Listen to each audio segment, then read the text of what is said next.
வேளையில் நம்மை ஒருமனப்படுத்தி தேவனை ஆராதிக்க தேவன் கொடுத்திருக்கிற ஒரு பெரிதான தருணத்திற்காக என் தேவனுக்கு நான் நன்றி செலுத்த நான் கடமைப்பட்டவனாக இருக்கிறேன். இது ஆண்டவருடைய வருகையின் காலங்கள், கடைசி காலத்துக்குள்ள நாம் நின்று கொண்டிருக்கிறோம். எல்லாம் நிறையா அடையாளங்கள் என்று சொல்ல நிறைய சொல்லி கொண்டே போகலாம். நிறைய அடையாளங்கள், வருகைக்கான அடையாளங்கள் நிறைய காரியங்களை சொல்லலாம். வருவதற்கான இந்த காரியம் நடக்கிறது. இயற்கையில் மாற்றம், அதிகாரங்களிலே மாற்றம், ஆட்சியிலே மாற்றம், சபைகளிலே மாற்றம், ஊழியம் செய்கிறவர்களுக்குள் மாற்றம், விசுவாசிகளுக்குள் மாற்றம், இப்படி நிறைய காரியங்களை சொல்லிக்கொண்டே போகலாம். தேவனுடைய வருகைக்கான அடையாளங்கள் என்று சொல்லி. ஆனால் இந்த கடைசி காலங்களிலே தேவனால் தெரிந்து கொள்ளப்பட்டிருக்கிற, தேவனால் ஒரு அழைப்பை பெற்றிருக்கிற, தேவனால் இந்த உலகத்திலிருந்து வேறு பிரித்தெடுக்கப்பட்டிருக்கிற, தாயின் கர்ப்பத்திலே உருவாகுவதற்கு முன்பாக அறிந்திருக்கிறார் தேவன் நம்மை. இந்த பயணத்தில் நம்முடைய ஓட்டம், நம்முடைய பயணம் எதை நோக்கி இருக்கிறது? அதான் ரொம்ப முக்கியம். எதை நோக்கி இருக்கிறது? இன்னைக்கு ஆவிக்குரிய பயணத்தில் ஓட்டமெல்லாம் எப்படி இருக்குதுனாக்கா, ஆஸ்தியை சேர்க்கணும், ஆஸ்தியை சேர்த்து பெரிய ஊழியக்காரனா காட்டணும். என்ன கிளை சபைகள் நிறைய உண்டாக்கிட்டு நான் தலைமை போதகர் அப்படின்னு காட்டணும். அதற்காக நான் கிளை சபை இருக்கிறவங்களையோ தலைமை போதகர்களையோ குறையாக சொல்லுவதாக நினைக்க வேண்டாம், தவறாக புரிந்து கொள்ளவும் வேண்டாம். நடக்கிற ஒரு சில தவறுகளை நான் உங்களுக்கு சுட்டி காண்பிக்க விரும்புகிறேன். அவரவர் அவருடைய அழைப்பை குறித்து அவரவர் கணக்கு கொடுக்க போகிறார்கள், அது நமக்கு வேண்டாம். இன்று அழைப்பின் நோக்கத்தை அறியாமல் ஓடிக்கொண்டிருக்கிற இந்த உலகங்களை குறித்து, இந்த கடைசி காலங்களிலே எப்படி ஓட வேண்டும் என்கிற சிந்தனையற்றவர்களாய் வாழுவதை குறித்து ஒரு வருத்தப்பட வேண்டிய ஒரு பதிவு என்பதுதான் சொல்ல வருகிறேன். ஆஸ்திகள் நிறைய இருந்தால் நமக்கெல்லாம் யார் பெரிய ஊழியக்காரர்? அவர் தான். அவர் சட்டு வச்சுட்டு இருக்கிறார், அவர் ஃப்ளைட் வச்சுருக்கிறார், அவர் தான் பெரிய ஊழியக்காரர். அவர் இன்டர்நேஷனல் ஊழியக்காரர், உலகம் முழுவதுமாய் பிரசங்கம் பண்ணுகிறார். அவர் சேர்ந்தால் இவ்வளவு கூட்டங்கள் வருகிறது, அவர்தான் பெரிய ஊழியக்காரர். இவர்களெல்லாம் நாம் பார்த்து அவர்களை நாம் உலக பிரகாரமாய் மதிப்பிட்டு கொண்டிருக்கிறோம். ஆனால் இதிலே எத்தனை பேர் ஆத்துமாக்களை தேவனுடைய ராஜ்யத்திலே சேர்க்க பிரயாசப்படுகிறார்கள் என்பது அது தேவன் அறிவார். ஆனால் ஆவிக்குரிய பயணத்தில் சபையிலே ஜனங்களை சேர்க்க வேண்டும் என்று சொல்லி பிரயாசப்படுகிற நாம், சபையிலே சேர்த்த இந்த ஜனங்களை பரலோக ராஜ்யத்திலே சேர்க்க வேண்டும் என்கிற சிந்தனை இன்று சபைகளிலே குறைந்து போய்விட்டது. ஊழியங்களிலே தேவனுடைய ராஜ்யம் கட்டப்படுவதற்காக, ஒரு ஆத்துமா அறுவடைக்காக ஊழியம் செய்கிறவர்களுடைய கூட்டங்கள் குறைந்து போய்விட்டது. இதான் ஒரு வருத்தத்துக்குரிய ஒரு பதிவாயிருக்கிறது.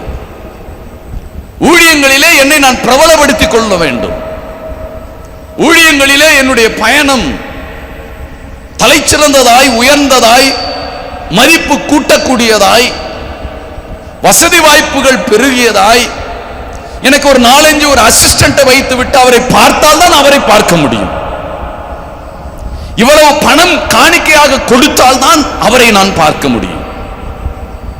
இதுதான் நம்முடைய பார்வையில் பெரிய ஊழியர்கள் என்று நாம் கருதி கொண்டிருக்கிறோம். அல்ல, ஒரு ஆத்தும பாரத்தோடு, அழைப்பின் நோக்கத்தை உணர்ந்ததோடு, தேவனுடைய ராஜ்யத்தை கட்ட வேண்டும், ஆத்துமாக்களை எப்படியாவது ஆண்டவரிடத்தில் கொண்டு போய் சேர்க்க வேண்டும் என்கிற மனநிலை யாருக்கு எங்கு இருக்கிறதோ அவர்கள் தான் தலைச்சிறந்த ஒரு தேவ ஊழியர்கள்.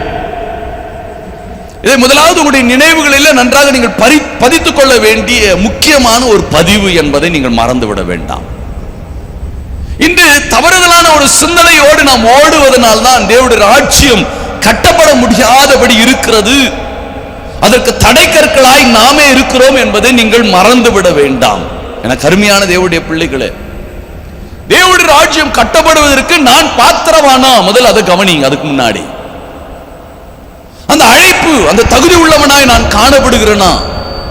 எனக்கு ஒரு அழைப்பை கொடுத்திருக்கிறார், எனக்கு ஒரு அபிஷேகத்தை கொடுத்திருக்கிறார், எனக்கு வரங்களை கொடுத்திருக்கிறார். அதை பயன்படுத்துகிற ஒரு தகுதி உள்ள பாத்திரவானாய் நான் இருக்கிறேனா என்று சொல்லி நாம் கவனித்து பார்க்க வேண்டியது மிக மிக அவசியமாக இருக்கிறது. மத்தேயு 10வது அதிகாரத்தை எடுத்துக்கொள்வோம். அதில் 12, 13வது வசனங்களை வாசிக்கும் பொழுது அவர் சொல்கிறார், ஒரு வீட்டிற்குள் பிரவேசிக்கும் பொழுது அந்த வீட்டை அதை வாழ்த்துங்கள். அந்த வீடு பாத்திரமாயிருந்தால் நீங்கள் கூறின சமாதானம் அவர்கள் மேல் வரக்கடவது. அபாத்திரமாயிருந்தால் நீங்கள் கூறின சமாதானம் உங்களிடத்துக்கு அது திரும்பி வந்து விடுகிறது. அப்போ தேவன் ஆசீர்வாதங்களை கொடுக்கிறார், நான் பாத்திரவானா இல்லையா? வரங்களை கொடுத்திருக்கிறார், அதை பயன்படுத்துவதற்கு நான் தகுதி உள்ளவனாய் இருக்கிறேனா? முதல்ல அதை கவனிக்கணும்.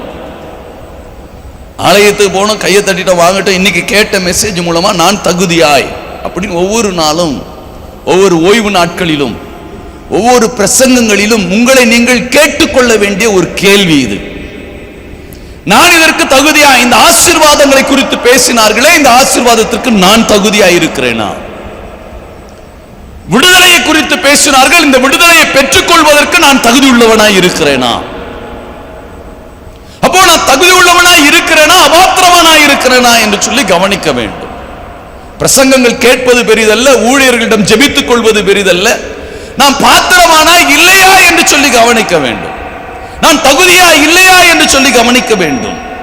10வது அதிகாரத்திலே 38வது வசனத்தை வாசிக்கும் போது சொல்கிறார், தன் சிலுவையை எடுத்துக்கொண்டு என்னை பின்பற்றாதவன் எனக்கு பாத்திரன் அல்ல. அவ்வளவுதான், முடிஞ்சிடுச்சு. இந்த பாடுகள் வழியாய் போட பாத்திரவான்னாக்கா, பாத்திரவான்னா சொன்னார் ஐயா நான் கொடு அப்படின்னு உதட்டளவில் சொல்லுகிறது அல்ல. சிலுவையை சுமக்காதவன் அதற்கு தகுதி இழந்து விடுகிறான். பாடுகளுக்குள் தன்னை இணைத்துக் கொள்ளாதவன் தேவனுடைய ராஜ்யத்திற்கு தகுதி உள்ளவனாய் மாறுவது கிடையாது. பாடுகளுக்குள் நீ போகணும். தகுதியா இருந்தா ஊழியம்ன்றது அதுதான். ஆவிக்குரிய பயணம், அபிஷேகம், வரம், இதெல்லாம் நம்மளால ஜாலிக்காக, 4 பேர் பார்க்கறதுக்காக நகையெல்லாம் போட்டுக்கணும். ஒரிஜினல் நகையோ கவரிங் நகையோ எல்லாருமே நிறைய நகைகளை போட்டுக்கணும். நானும் இருக்கிறேன், நானும் அதுல ஒண்ணு அப்படின்னு சொல்லி இந்த கல்யாணத்தெல்லாம் நம்ம பார்த்தோன்னா பெண்கள் எல்லாம் நிறைய நகையை போட்டுப்பாங்க. அதுல எது கவரிங்னும் தெரியாது, எது ஒரிஜினலும் தெரியாது. ஆனா நான் நகையெல்லாம் மாட்டின்னு இருக்கிறேன். நானும் அதுக்கு குறைஞ்சவன் இல்லை, நான் அதுக்கு குறைஞ்சவன் இல்லைன்றது அப்படி காட்டுறதுக்காக நிறைய நகைகள்லாம் மாட்டிக்கிற மாதிரி தான் இன்னைக்கு அபிஷேகங்களையும் வரங்களையும் ஊழியம் செய்யற காரியங்களை நாம இன்னைக்கு காண்பிச்சுன்னு இருக்கிறோம். ஆனா அதுக்கு நான் பாத்திரவானா அபாத்திரவானா கவனிக்கணும். ஆவிக்குரிய பயணங்களில வரங்களை பெறுவதும், ஆவிக்குரிய சபை ஆவி இல்லாத சபைன்னு ஒரு விதமான கூட்டம் சில சபைகளை தள்ளிவிட்டு எங்கள் சபை தான் ஆவிக்குரிய கூட்டம் என்று சொல்லி ஓடுகிறதும் இதெல்லாம் கிடையாது. உண்மையாக ஒரு ஆவிக்குரிய பயணம் என்று சொன்னால் சிலுவையை சுமக்க வேண்டும், பாடுகளை அனுபவிக்க வேண்டும். வரம் பெற்றது பெரிதல்ல, அபிஷேகம் பெற்றது பெரிதல்ல, ஊழியத்தில் இணைத்துக் கொண்டது பெரிதல்ல. ஆண்டவருக்காக பாடுகளை அனுபவிப்பதற்கு ஆயத்தமா இருக்கணும். அவன் தான் பாத்திரவான், அவன் தான் தகுதி உள்ளவன், அவன் தான் பாத்திரவான் என்று வேதம் சொல்லுகிறது. லூக்கா 21வது அதிகாரத்தை எடுத்துக்கொள்ளுங்க. லூக்கா 21வது அதிகாரத்திலே 36வது வசனத்தை வாசிக்கும் பொழுது அவர் சொல்லுகிற காரியம், ஆகையால் இனி சம்பவிக்க போகிற இவைகள் எல்லாம் நீங்கள் தப்பி மனுஷகுமாரனுக்கு முன்பாக நிற்க பாத்திரவானாக எண்ணப்படுவதற்கு எப்பொழுதும் ஜெபம் பண்ணி விழித்திருக்கணும். மனுஷகுமாரனுக்கு முன்பாக நிக்கிறதுக்கு உனக்கு தகுதி வேணும்னாக்கா எப்பொழுதும் விழிப்பு வேண்டும், எப்பொழுதும் ஜெபம் வேணும். ஜெபத்தை விட்டுறக்கூடாது. எப்பவுமே தேவனிடம் பேசினே இருக்கணும். அதான் ஜெபம். தேவனோடு உறவாடி கொண்டிருக்கணும். எப்பவுமே ஒரு விழிப்பு. எப்பவுமே இந்த காரியம் வந்துடுச்சேன்னு சந்தோஷப்பட்டிருக்கூடாது, அந்த காரியம் வந்துச்சு துக்கப்பட்டிருக்க கூடாது. ஒரு விழிப்பு வேணும். இதுதான் என்னை தகுதி உள்ளவனாய் மாற்றுகிறது, பாத்திரவனாய் மாற்றுகிறது, தகுதி உள்ளவனாய் என்னை நிறுத்துது. அப்போ பாடுகளை அனுபவிக்கணும், எப்பொழுதும் விழிப்பு வேண்டும். நான் ஜெபம் செய்கிறதே உறுதியாயிருக்கணும். எப்பவுமே ஜெபிக்கணும். என்ன காரியமா இருந்தாலும் ஜெபிக்கணும். கர்த்தரிடத்துல கொஞ்ச நேரமாவது பேசணும், கொஞ்ச நேரமாவது பேசணும், கொஞ்ச நேரமாவது அவரோடு அவருடைய பிரசன்னத்தை உணர்ந்துனே இருக்கணும். அவருடைய பிரசனம் இல்லாத ஜெபம்ன்றது ஜெபம் கிடையாது. அவருடைய பிரசன்னத்தை உணர்வதுதான் ஜெபம், உணர்ந்து பேசுவதுதான் ஜெபம். அப்படின்னாக்கா எப்பவுமே அவருடைய பிரசனம் என் கூட இருக்குதா அப்படின்னு ஒரு டச் பண்ணிக்கணும். அவரை பார்த்துக்கணும். எப்பொழுது என்ன பார்த்துன்னு இருக்கிறார், அப்பா ஒரு அட்டெண்டன்ஸ் ஒன்று போட்டுடணும், அப்பா அப்படின்னு அவரை கூப்பிட்டுடணும், ஒரு அட்டெண்டன்ஸ் போட்டுடணும், அவருக்கெல்லாம் நீ பார்த்துடணும். அதுதான் உன்னை தகுதி உள்ளவனாய், தகுதி உள்ளவனுக்குரிய பாதையிலே உன்னை அழைத்து கொண்டு போ. உன்னை தகுதி உள்ளவனாய் அதுதான் மாற்றும், மறந்து விட வேண்டாம். தகுதி உள்ளவனாய் உன்னை மாற்றுவது அதுதான். அதுதான் லூக்கா 10வது அதிகாரத்திலே 6வது வசனத்தை வாசிக்கும் சொல்றாரு, சமாதான பாத்திரன் அங்கே இருந்தால் நீங்கள் கூறின சமாதானம் அவனிடத்தில் தங்கும், இல்லாதிருந்தால் உங்களிடத்தில் திரும்பி வந்துடும். சமாதானத்தின் காரணர் அங்க இருக்கணும். சமாதானத்தின் காரணர் யாரு? ஆண்டவர். அவர் அங்க இருக்கணும், அப்பதான் நீ பாத்திரவான். ஆண்டவர் எப்பொழுதெல்லாம் உன் கூட இருந்தாதான் நீ பாத்திரவானா இருக்கிற. சமாதானத்தின் காரணர் உன் கூட இல்லைனாக்கா நீ தகுதியை இழந்து விடுகிறாய், அபாத்திரமானாய் மாறி விடுகிறாய். பாத்திரமானாய் இருக்க வேண்டிய நீ அபாத்திரமானாய் மாறி போகிறாய் என்பதை நீ அறிந்து கொள்ள வேண்டும். தேவனுடைய பிரசன்னத்தை மட்டும் எப்பவுமே இழந்துடாதீங்க. எப்பவுமே தேவனுடைய பிரசன்னம் என் கூட இருக்குதான்னு மட்டும் அடிக்கடி ஒரு டச் பண்ணுங்க. அடிக்கடி டச் பண்ணி பாருங்க, தேவ ஆவியா என்னோடு இருக்கிறாரா, தேவ பிரசன்னம் என்னோடு இருக்குதா. எப்பவுமே விழித்திருங்க.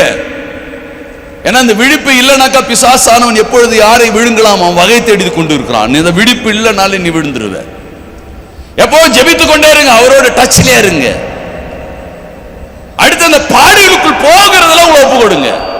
கஷ்டத்தை பார்த்து விட்டு விலகிடாதீங்க. ஊழியத்தில் இருக்கிற கஷ்டம், ஜெபிக்கிறதுல இருக்கிற கஷ்டம், பெற்ற அபிஷேகத்திற்காக கொஞ்சமாவது கொஞ்சம் கஷ்டப்படுங்க, கொஞ்சமாவது சிலுவை சுமங்க, கொஞ்சமாவது ஆண்டவருக்கு என்ன உங்களை ஒப்பு கொடுங்க. ஆண்டவருக்கு என்ன ஒப்பு கொடுத்து உங்களை போங்க. தாயின் கர்ப்பத்திலே உங்களை முன்குறித்திருக்கிறார். ஒரு பிளான் இல்லாம உங்களை அழைக்கல. எலும்புகள் உருவாகுவதற்கு முன்பாகவே நான் உன்னை அறிந்திருக்கிறேன். தெரியும் நீ யாருன்னு தெரியும். நீ எந்த ஜீன்ல வர, எந்த சந்ததியில வர, அந்த சந்ததியில எவ்வளவு பாவம் இருக்குது ஆண்டவருக்கு தெரியும். தாயின் கர்ப்பத்தில் உருவாகிறதுக்கு முன்பாக உன்னை அறிஞ்சிருக்கிறார். அவர் எல்லாம் அறிஞ்சுதான் ஒரு பிளான போடுறார். ஓ இவன் இப்படி இருக்கிறான், இவனுக்கு இதை கொடுத்தா சரி, இப்படி நடத்துறான், இந்த ஜீன் இப்படிதான் இருக்குது. அவர் அறிந்திருக்கிறார், நீ யாருன்னு தெரியும். ஆனா உன்னுடைய கரங்களிலே சில பணிகளை கொடுக்கிறார், உன்னை நம்பி அபிஷேகத்தை கொடுக்கிறார், வரங்களை கொடுக்கிறார், தரிசனங்களை கொடுக்கிறார், ஊழியத்தை கொடுக்கிறார், தாளந்துகளை கொடுக்கிறார். இதெல்லாம் நான் பெற்றிருக்கிற நாம் என்ன செய்கிறோம்? அபாத்திரமா நாம் மாறிடுறோம். தகுதி இல்லாத நமக்கு மேல ஒரு பிளான் வைக்கிறார். ஒரு வீடு கட்டுறதுக்கு முன்னாடி ஒரு பிளான் போடுற மாதிரி ஒரு பிளானை போட்டுடுறாரு ஆண்டவர். ஆனா நாம தான் என்ன செய்கிறோம்? அபாத்திரமா நாம் மாறிடுறோம். ஜெபிக்கிறது இல்லை, ஒரு விழிப்பு இல்லை, பாடுகள் என்று சொன்னாலே வேண்டாம் இல்லையா? இப்படிதான் நம்முடைய ஆவிக்குரிய பயணம் அமைந்திருக்கிறது. ஆவிக்குரிய பயணம் இப்படி இருக்கிறதுனால நம்முடைய வாழ்க்கை என்ன ஆகுது? அபாத்திரமானாய் நம்மை மாற்றி விடுகிறது. அதுதான் அப்போஸ்தலனாகிய பவுல் எபேசியருக்கு எழுதும் போது சொல்கிறார். எபேசியர் 4வது அதிகாரம் 1வது வசனத்தில் சொல்கிறார், ஆதலால் கர்த்தர் நிமித்தம் கட்டுண்டவனாகிய நான் உங்களுக்கு சொல்லுகிற புத்தி என்னவெனில், நீங்கள் அழைக்கப்பட்ட அழைப்புக்கு, ஆமாங்க, அழைப்புக்கு தகுதி உள்ளவனாயிரு.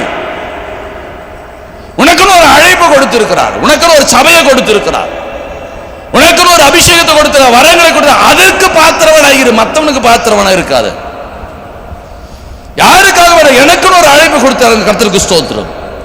எனக்கு ஒரு மேனேஜர் வேலையை கொடுத்தா, மேனேஜர் வேலையை நான் செய்யணும், வாட்ச்மேன் வேலையை நான் செய்யக்கூடாது. எனக்கு ஒரு கிளார்க் வேலையை கொடுத்த, கிளார்க் வேலையை நான் செய்யணும், நான் உடனே மேனேஜரை நோண்டக்கூடாது. எனக்கு ஒரு தரிசனத்தை கொடுத்தா தரிசனத்துல ஓடணும், உலகத்தை பார்க்க கூடாது, மாம்சிகமா ஓடக்கூடாது, சூழ்நிலையை பார்த்து அதை விட்டுறக்கூடாது. ஜபத்தை விட்டுறது, வேதம் வாசிப்பட்டுறது, ஊழியங்களை விட்டுறது, எல்லாத்தையும் நம்ம விட்டுடுறோம். இல்ல இல்ல, அழைக்கப்பட்ட அழைப்புக்கு நீ பாத்திரமானாய் மாறு. முன்குறித்திருக்கிறார் உன்னை, சும்மா இல்ல. உலக மனிதர்கள் எப்படியோ தேவனுடைய பிள்ளைகளாக இருக்கிற நம்மை ஆண்டவர் முன்குறித்திருக்கிறார். அப்போ இந்த அழைப்புக்கு என்னை நான் தகுதி உள்ளவனாய் மாற்றிக்கொள்ளணும், வேற ஒண்ணுமே இல்லை. என்னை பாத்திரவனாய் நான் மாற்றிக்கொள்ளணும், மாற்றிக்கொண்டு நான் ஓடணும். அழைப்பை முதல்ல தெரிந்து கொள்ளணும். அந்த அழைப்பின் நிலையில நான் நிற்கணும். எனக்கு கொடுத்திருக்கிற அபிஷேகம், அந்த அபிஷேகத்துக்குரிய காரியத்தில் என்னை இணைக்கணும். ஜெபாவி ஊற்றிருக்கிறார், நான் நல்லா ஜெபிக்கணும். தரிசனங்களை கொடுத்திருக்கிறார், ஓடணும். பாவத்தில் இருக்கிறவர்களை சந்திக்கணும். வரங்களை கொடுத்திருக்கிறாரு, பலவீனப்பட்டவர்களை தூக்கி எடுக்கணும். அப்போ இந்த அழைப்புக்கு கொடுத்ததிலே கவனமா இருக்கிறோமா? கொடுத்ததிலே என் பயணத்தை நான் நகர்த்துகிறேனா? எனக்கு இதை கொடுத்தார், அதுல நான் பயணம் செய்கிறேனா? அதான் அப்போஸ்தலனாகிய பவுல் ரோமாபுரிக்கு எழுதும்போது அழகாய் அவர் சொல்கிறார். ரோமர் 1வது அதிகாரம் 31, 32 வசனங்களை வாசிக்கும்போது சொல்கிறார், உணர்வில்லாதவர்களும் உடன்படிக்கை மீறுகிறவர்களுமாய் சுபாவ அன்பில்லாதவர்களுமாய் இணங்காதவர்களுமாய் இரக்கம் இல்லாதவர்களுமாய் இருக்கிறார்கள். இப்படிப்பட்டவைகளை செய்கிறவர்கள் மரணத்துக்கு பாத்திரவான்களாய் இருக்கிறார்கள் என்று மரணத்துக்கு பாத்திரவான்களாய் மாறுகிறார்கள். அப்ப அழைப்பை நாம உணராம நம்முடைய பயணத்தை நகர்த்தும் பொழுது நாம் எதற்கு தகுதி உள்ளவர்களாக? தேவன் நமக்கு வைத்திருக்க ஆசீர்வாதம், அதுக்கு நாம் பாத்திரவான் கிடையாது, மரணத்துக்கு பாத்திரவான். மரணத்தை அப்ப நான் செத்துருவனா? ஆதாமே அவள் சாகல, ஏதேன் செத்து போனது. அவருடைய வாழ்க்கையில் அனுபவிக்க முடியாதபடி அந்த சந்தோஷம் செத்து போச்சு. இழந்தார்கள் ஏதேனை. சந்தோஷத்தை இழந்து விட சந்தோஷம் செத்துரும், ஆரோக்கியம் செத்து போயிடும், சமாதானம் செத்து போயிடும், நம்முடைய வாழ்க்கையில் ஏதாவது செத்து போயிடும். மரணத்துக்கு பாத்திரம்னா மாறிடுவோம். அபிஷேகம் இருக்குது, வர இருக்குது, செத்து போயிருக்குது வாழ்க்கை. வாழ்க்கையில் எதையும் அனுபவிக்க முடியல, எல்லாம் செத்து போயிருக்கிறது. ஏன்னா நான் மரணத்துக்கு பாத்திரவானாய் வாழ்ந்து கொண்டிருக்கிறேன். நான் மரணத்துக்கு பாத்திரவானாய் இருக்கிறேன். அழைப்பை நான் உணரல. அழைப்பு எதற்கு இதை கொடுத்தார்? இந்த அபிஷேகத்தை எதற்கு கொடுத்தார்? தரிசனத்தை எதற்கு கொடுத்தார்? இப்படி ஒரு சபையை எதற்கு கொடுத்தார்? இதை நான் உணரல, நான் மரணத்துக்கு பாத்திரவானா மாறிடுறேன். உணருங்க. ஒவ்வொன்றுக்கும் ஒரு கணக்கு இருக்குது, நீங்க உணரணும். இந்த ஆண்டவர் எனக்கு கொடுத்திருக்கிறார், உணருங்க. ஆண்டவர் என் கையில கொடுத்திருக்கிறார், அதை கணக்கு கேட்பார், உணருங்க. உணர்ந்து உங்களுடைய வாழ்வை நீங்கள் நகர்த்தணும். அதான் ஓசியா தீர்க்கதரிசி அழகை சொல்கிறார். ஓசியா 7வது அதிகாரத்தை எடுத்துக்கொள்ளுங்க. 7வது அதிகாரத்திலே 3வது வசனத்தை வாசிக்கும்போது சொல்கிறார், ராஜாவை பொல்லாப்பினாலும் அதிபதிகளை தங்கள் பொய்களினாலும் சந்தோஷப்படுத்துகிறார்கள். எதுல சந்தோஷப்படுத்துறோம்? பொய்களினாலே ராஜாக்களை சந்தோஷப்படுத்துகிறோம் இல்லையா? பாவத்தினாலும் பொய்களினாலும் நம்முடைய செயல்பாடுகள் அதுல வெற்றி பெற்றதா நினைக்கிறோம். பொய் பேசிட்டேன், ஜெயிச்சுட்டேன். பொல்லாப்பு செஞ்சுட்டு அவனுக்கு ஒருத்தனுக்கு துரோகம் பண்ணிட்டு நான் ஜெயிச்சுட்டேன் அப்படின்னு நினைக்கிறோம். அப்படியா நம்முடைய பயணத்தை நகர்த்துகிறோம். இதான் சாபத்துக்கு பாத்திரம்னா நம்மளை மாத்துது. ஏதோ அவங்ககிட்ட ஜெயிக்கணும் நம்ம நினைக்கிறோம். அந்த இடத்துல அழைப்புக்குரிய செயல்பாடுகள் இல்லை. உங்களை எந்த நோக்கத்தோடு வேறு பிரித்தாரோ அதற்குரிய செயல்பாடுகள் இல்லை. இந்த செயல்பாடுகள் அங்கு இல்லாது இருக்கிறபடினால்தான் நான் என்ன பாவத்துக்கு பாத்திரவானாய், சாபத்துக்கு பாத்திரவானாய், அபாத்திரவானாய் மாறி போகிறேன். ஆனா என்னை அழைச்சது யாருன்னு தெரிஞ்சு எனக்கு ஒரு அழைப்பு கொடுத்தார் ஆண்டவர். தகுதி இல்லை, நான் ஒரு பெரிய பாவி, என்னுடைய ஜீன், என்னுடைய சந்ததி பாவத்தில் வருது. தாயானவள் என்னை பாவத்தில் கர்ப்பம் தரித்தாள். சந்ததி பாவத்தில் வருது. பாவி என்று தெரிஞ்சும் நம்மளை தெரிஞ்சு கொண்ட தேவனுக்கு எப்படி இருக்கணும் நாம? ஆனா அப்படி இருக்கிறீங்களா? யோசிச்சு பாருங்க. இல்ல, உலகத்தில் ஜெயிச்சுட்டேன் அப்படின்னு நினைச்சு ஓடுறோம். இல்லைங்க, கொஞ்சம் நல்லா கவனிங்க. உங்க அழைப்பை நல்லா கவனிங்க. எதற்காக நீங்க பிடிக்கப்பட்டீங்க கொஞ்சம் நல்லா கவனிங்க. அதான் எபிரேயருக்கு எழுதும் போது அவர் சொல்கிறார். எபிரேயர் 10வது அதிகாரத்தில் 29வது வசனத்தை வாசிக்கும் போது சொல்கிறார், தேவனுடைய குமாரனை காலின் கீழ் மிதித்து தன்னை பரிசுத்தம் செய்த உடன்படிக்கையின் ரத்தத்தை அசுத்தம் என்று எண்ணி கிருபையின் ஆவியை நிந்திக்கிறவன் எவ்வளவு கொடிதான ஆக்கினைக்கு பாத்திரவனா மாறுகிறான். இல்ல, எல்லாம் பெற்ற நாம கொடிதான ஆக்கினைக்கு பாத்திரவனா மாறிடுறோம். எல்லாம் பெற்றிருக்கிறோம். தகுதி இல்லாத நமக்கு ஒரு ஆசீர்வாதத்தை கொடுத்திருக்கிறார், விடுதலையை கொடுத்திருக்கிறார், சுகத்தை கொடுத்திருக்கிறார், பலனை கொடுத்திருக்கிறார். இந்த உலகத்தில் வாழ்கிற ஒரு வாழ்வை கர்த்தர் கொடுத்திருக்கிறார். ஆனா இவ்வளவு கர்த்தர் நமக்கு கொடுத்தாலும் நாம நம்முடைய செயல்பாடுகள் எப்படி இருக்கிறதா? உடன்படிக்கையின் ரத்தத்தை அசுத்தம் என்று எண்ணி கிருபையின் ஆவியை நிந்திக்கிறவர்களாய் இருக்கிறோம். ஆண்டவரை நிந்திக்கிறோம், அபிஷேகத்தை வித்து போடுறோம், ஊழியத்தை வித்துடுறோம், தரிசனங்களை வித்துடுறோம், அபிஷேகத்தை வித்துடுறோம். யூதாஸ் காட்டி கொடுத்தவன் எவ்வளவு பெட்டர் அப்படி சொல்லலாம். எவ்வளவு துணிகரம் இல்லை நமக்கு கொடுத்த அந்த அபிஷேகத்தை, அந்த பரிசுத்தத்தை வித்து போடுறோம். பணம் கொடுத்தா செய்தி கொடுப்பேன். ஓ, எனக்கு எதனா வேணும், அப்போதான் அந்த அந்த அபிஷேகம் செயல்படும். வித்துட்டோம் உலகத்தில்.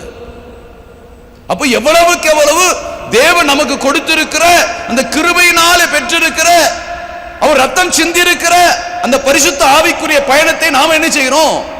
அசுத்தம் என்று எண்ணி அதை வித்துட்டோம். அந்த பரிசுத்தம் பெற்றிருக்கிற நாம, அபிஷேகத்தை பெற்றிருக்கிற நாம, வரங்களை பெற்றிருக்கிற நாம எப்படி வாழ்ந்திருக்கணும், எப்படி வாழ்க்கை சாட்சியா இருக்கணும், அது வித்துட்டோம். மற்றவங்களை போல வாழறோம். வித்து போட்ட மாதிரி தானே பிசாசுக்கு. பணத்துக்கு விற்கிறோம் ஊழியத்தை, செய்திய பணத்துக்கு விற்கிறோம். நல்ல திறமைகளை கொடுத்திருக்கிறார், பணத்துக்கு விற்கிறோம். எத்தனை கிறிஸ்துவ குடும்பங்களிலே நல்ல வாத்திய கருவிகள் வாசிக்கிற பிள்ளைகள் உண்டு, பணம் கொடுத்தா வாசிக்கிறான். ஊழியத்தில் போய் வாசிக்கிறான், பணம் கொடுக்கணும் அவனுக்கு. வித்துட்டான் அவன் திறமைய.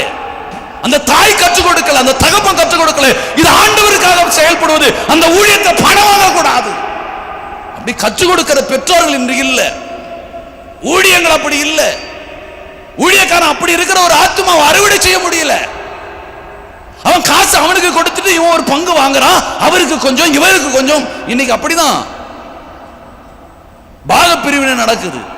இந்த கட்ட பஞ்சாயத்தை செய்யறவங்களை பார்த்தா என்ன செய்வாங்கனாக்கா, யாராவது ஒரு இடத்துல போய் கட்ட பஞ்சாயத்து பண்ணி ஒரு பெரிய அமௌண்ட்டை வாங்குவாங்க. அமௌண்ட்டை வாங்கி கூட வந்த சிஷ்யர்களுக்கெல்லாம், இந்தா உனக்கு கொஞ்சம், உனக்கு கொஞ்சம், உனக்கு கொஞ்சம். நான் தான் முன்னால தலைமையா எடுத்த, நான் எனக்கு பல்க் ஒரு அமௌண்ட். வித்தாட்சி. இது கிருபையின் ஆவியை நிந்திப்பதற்கு சமம் என்று வேதம் சொல்லுகிறது. எபிரேயருக்கு எழுதும் பொழுது அப்படிதான் அவர் சொல்லுகிறார். காரணம் என்ன? இது அழைப்பை உணராதது, அந்த கல்வாரி ரத்தத்துடைய மகத்துவங்களை அறிந்து கொள்ளாதது. எதற்காக அவர் சிந்தினார், எதற்காக இதை எனக்கு கொடுத்தார், ஏன் இந்த வரம், ஏன் இந்த அபிஷேகம், ஏன் இந்த தரிசனங்கள், ஏன் இந்த விடுதலை கொடுத்த வாழ்வு, ஏன் இந்த சுகம்பலன் ஜீவன் தெரியல. வித்தாச்சு. எல்லாத்தையும் வித்து போட்டுட்டோம். யூதாஸ் எவ்வளவு பெட்டர் இல்ல? ஒரு முறை தான் காட்டி கொடுத்தான். ஒவ்வொரு நாளும் நம்ம காட்டி கொடுத்து கொண்டிருக்கிறோம். அபாத்திரமானாய் மாறிக்கொண்டிருக்கிறோம். எனக்கு அருமையான தேவனுடைய பிள்ளைகளை, தேவனுடைய வருகையின் காலங்களிலே எப்படி வாழ வேண்டும் என்பதை அறியாமல் ஓடிக்கொண்டிருப்பது வருத்தம் அளிக்கக்கூடிய ஒரு காரியமாய் இருக்கிறது. அதுதான் 2 பேதுரு 2வது அதிகாரம் 10வது வசனத்தில் சொல்கிறார். விசேஷமாக அசுத்த இச்சையோடு மாம்சத்துக்கு ஏற்றபடி நடந்து கர்த்தத்துவத்தை அசட்டை பண்ணுகிறவன் அப்படி செய்கிறான். மாம்சத்தோடு சுயத்தோடு வாழுகிறவன் அப்படி செய்கிறான். அப்ப ஆவியினுடைய நடத்துதல் இல்லை நம்மிடம். ஆவியினுடைய நடத்துதல் நம்முடைய வாழ்வு இல்லை. மாம்சத்தோடு வாழறோம். அபிஷேகம் பெற்றிருக்கிறவர் எல்லாம் இருக்குதுங்க. நான் கூட பாஸ்டர், நிறைய பேரை பார்க்க வச்சுருவாங்க. நான் கூட, இவரு கூட பாஸ்டர், அவரு கூட பாஸ்டர், இவரு கூட ஊழியம் செய்யறான். அதுல பாரம் இருக்குதா? ராஜ்யம் கட்டப்படுகிறதா? தெரியல. ஒரு ஆத்தும பாரம் என்பது எப்படியோ போய் ஜெபிக்கிறது இல்லை. அவன் அடிச்சாலும் மறுக்கண்ணத்தை காட்டி எப்படியாவது அவனை கர்த்தருக்குள்ள எடுத்துன்னு வர்றது. அவனால எவ்வளவு கஷ்டப்பட்டாலும், அவனால எவ்வளவு நஷ்டங்கள் வந்தாலும் அந்த ஆத்துமா என் ஆண்டவருக்கு வேண்டும் அப்படின்னு சொல்லி எல்லா பாடுகளையும் தன் மீது ஏற்றுக்கொண்டு ஓடுன பவுலை போல, ஆண்டவராக இயேசு கிறிஸ்துவை போல ஓடுவதுதான் ஆத்தும பாரம். நாம நினைக்கிறோம் எங்கேயோ போய் ஜெபிச்சுட்டு வந்தா ஆத்தும பாரம் நினைக்கிறோம். ஒரு முறை சுவிசேஷம் சொல்லிட்டு வந்தா ஆத்தும பாரம். அந்த சிஸ்டர் பார்த்துட்டு, இந்த பிரதரை பார்த்துட்டு ஆத்தும பாரம் இல்ல. அது ஏதோ ஒரு கடமை நீ செஞ்சுன்னு இருக்கிற, யாரோ ஒருத்தருக்கு கணக்கு கொடுக்கிற, ஆண்டவருக்கு இல்ல. கவனிங்க நல்லா. ஆத்தும பாரம்னா ஒரு ஆத்மா சந்திச்சனா அந்த ஆத்மா கடைசி வரைக்கும் அதனுடைய எண்ணங்கள் சிந்தனைகள், அவர்களை குறித்தான எண்ணங்கள் சிந்தனைகள் என் நினைவை விட்டு விலகக்கூடாது. எங்க போனாலும் அந்த ஆத்மா வேணும். நான் ஒரு பகுதியில் வாகனத்தை ஓட்டி கொண்டு போனா வந்தவங்க வராதவங்க வந்து விலகினவங்க எல்லாரையும் நினைச்சு கொண்டே போவோம், கர்த்தரை துதித்து கொண்டே போவேன். வேணும், அது விலகிடக்கூடாது உங்களை விட்டு, அது உங்களை விட்டு மறையக்கூடாது. அதுதான் ஆத்ம பாரம். நீங்க நினைக்கிற ஆத்ம பாரம் போய் பார்த்துட்டு வந்தாக்கா, பாஸ்டருக்கு ஒரு கணக்கு கொடுத்துட்டாக்கா, நாங்களாம் ஊழியம் செஞ்சோங்க, நாங்க கூட பாஸ்டர், நாங்க கூட ஊழியம் செய்கிறோம். வேண்டாங்க, கொஞ்சம் நல்லா கவனிங்க. நான் எதற்கு பாத்திரவனாய் என்னுடைய வாழ்வை நகர்த்தி கொண்டிருக்கிறேன் கவனியுங்க. எதற்கு தகுதி உள்ளவனாய் என்னுடைய வாழ்வை நான் மாற்றி கொண்டிருக்கிறேன் கவனியுங்க. அப்போஸ்தலனாகிய பவுல் எபேசியருக்கு எழுதும்போது சொல்கிறார், எபேசியர் 4வது அதிகாரம் 30வது வசனத்தில் சொல்லுகிறார், அன்றியும் நீங்கள் மீட்கப்படும் நாளுக்கு என்று முத்திரையாய் பெற்ற தேவனுடைய பரிசுத்த ஆவியை துக்கப்படுத்துற. அந்த நாளுக்கென உனக்கு கொடுத்தது பரிசுத்தம், அந்த நாளுக்கென உனக்கு அபிஷேகம் கொடுக்கப்பட்டது, அந்த நாளுக்கென உனக்கு ஊழியத்தை கொடுத்திருக்க, அந்த நாளுக்கென துக்கப்படுத்தாத ஆண்டவரை துக்கப்படுத்தாதீங்க. கொடுத்தது இம்மைக்காக, இந்த உலகத்தில் வாழுவதற்காக அல்ல. ஆஸ்திகள் எல்லாம் சேர்த்து விட்டு நான் தான் பெரிய ஊழியன் என்று காட்டுவதற்காக அல்ல. எனக்கும் அபிஷேகம் இருக்கிறது, நானும் தீர்க்கதரிசிகளில் ஒருவன் என்று காட்டுவதற்காக அல்ல. அழைப்பின் நோக்கத்து பாருங்க. பாத்திரவானாய் நடந்து கொள்ளுங்க, பாத்திரவானாய் உங்களுடைய வாழ்வை நகர்த்துங்க, அதை அறிந்து உங்களுடைய பயணத்தை நகர்த்துங்க. விற்று போட்டுறாதீங்க, வித்துறாதீங்க, ஊழியத்தை வித்துறாதீங்க, அழைப்பை வித்துறாதீங்க, தரிசனங்களை வித்துறாதீங்க. தேவனுடைய ராஜ்யம் கட்டப்படுவதற்காக, தேவ சித்தம் நிறைவேறுவதற்காக வித்துறாதீங்க. எனக்கு அருமையான தேவனுடைய பிள்ளைகளே, நாம் வித்து போடுறதுனால நம்ம மேல என்ன ஆவி இருக்குதுன்னு தெரியல. அப்படின்னா பணத்துக்காக ஓடுறோமா, பேர் புகழுக்காக ஓடுறீங்களா, அப்ப உங்க மேல என்ன ஆவி இருக்குதுன்னு ஒரு சந்தேகம் தான் எழும்புதாங்க. உங்க மேல எந்த ஆவியை நீங்க பெற்றிருக்கிறீங்க? ஓடுங்க, எதையும் விட்டுறாதீங்க. உங்களுக்கு கொடுத்தது, கிருபையாய் கொடுத்தது, வேல்யூபிள் ஆனது, வித்துறாதீங்க. அது மதிப்பில்லாதெல்லாம் திருப்பி பெற முடியாது. எத்தனையோ தேவனுடைய பிள்ளைங்க அபிஷேகம் வேணும்னு போராடுறாங்க, வரங்கள் வேணும்னு போராடுறாங்க, ஊழியம் செய்யணும்னு போராடுறாங்க, ஆத்துமாக்கள் வேணும்னு போராடுறாங்க. ஒரு கிராமம் கிடைச்சிட்டா போதும்னு நினைக்கிறாங்க. நமக்கு இவ்வளவு கிராமம் இருக்குது, வேற சுத்தி 19 கிராமங்களை கர்த்தர் நமக்கு கொடுத்திருக்கிறார். எத்தனை கிராமங்களை நாம் சந்தித்தோம், எத்தனை கிராமங்களை நாம் விட்டுட்டு இருக்கிறோம், அபாத்திரமானா மாறி இருக்கிறோமே. அப்ப மாம்சிகப்படி ஓடுகிறவன் தான் அபாத்திரமானா இருப்பான். அப்போ நம்முடைய பயணம் ஆவிக்குரிய பயணம் இல்ல. ஆவிக்குரிய பயணமா இருக்குமானா உனக்குள்ள வேண்டும் அந்த பாரம், உனக்குள்ள ஓட்ட வேண்டும். தேவனுடைய ராஜ்யத்தை நோக்கி ஓடணும், ஆத்துமாவுக்காக ஓடணும். தனக்காக ஆஸ்திகளை சேர்த்துக் கொண்டு, தன் சந்ததிக்காக ஆஸ்திகளை சேர்த்துக் கொண்டு ஓடுகிறதல்ல ஊழியம். அப்படி ஓடிடாதீங்க, அது இல்ல ஊழியம். ஆஸ்திகளை சேர்க்கிறதுல, ராஜ்யத்தில் ஆத்துமாக்களை சேர்க்கிறது தான் ஊழியம். ஆஸ்திகளை சேர்த்துட்டா பெரிய ஊழியம் நாம நினைக்கிறோம், இல்லைங்க. ராஜ்யத்தில் ஆத்துமாக்களை சேர்க்கிறீங்க பாருங்க, நீங்க தாங்க பெரிய ஊழியர்களே. நாம நினைக்கிறோம் யாரோ ஒரு பெரிய ஊழியக்காரர், அவர் வந்து இருக்கிறார் பெரிய ஊழியக்காரர். அவர் இல்ல, எனக்குள் பரிசுத்த ஆவி எனக்கு, நான் தான் பெரிய ஊழியக்காரன். அவருடைய வார்த்தைக்கு நான் கீழ்ப்படுகிறேன்னா நான் தான் பெரிய ஊழியக்காரன், நான் தான் பெரிய ஊழியக்காரன். அப்போ ஆத்தும பாரத்தோடு ஓடுகிற ஒரு பயணம் நமக்குள்ள காணப்பட வேண்டும் என்பதை நீங்கள் மறந்து விட வேண்டாம்.